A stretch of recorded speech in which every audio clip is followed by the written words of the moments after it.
बानी पीटीआई की जानिब से ऑक्सफोर्ड यूनिवर्सिटी के चांसलर का इंतखाब लड़ने पर यूनिवर्सिटी इंतजामिया को शिकायत मौसूल होना शुरू हो गई हैं।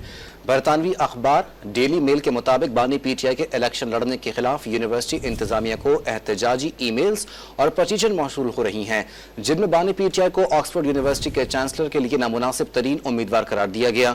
एक पटिशन में मौक़िफ़ इख्तियार किया गया कि करप्शन केसेस में सजा याफ्ता शख्स का ऑक्सफोर्ड यूनिवर्सिटी जैसे बड़े तालीमी इदारे के चांसलर का इलेक्शन लड़ना काबिल कबूल नहीं।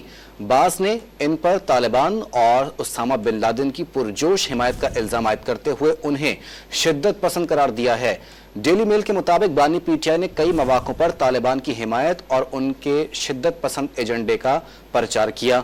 बानी पीटीआई के खिलाफ यूनिवर्सिटी को मौसूल पटिशन में इस तरह के मजीद जाती और पब्लिक मफादात से मुतसादिम बातों का भी जिक्र किया गया है। अखबार के मुताबिक दायर होने वाली एक पटिशन में दावा किया गया कि बानी पीटीआई ने कौमी असम्बली से खिताब में उसामा बिन लादेन को शहीद भी कहा।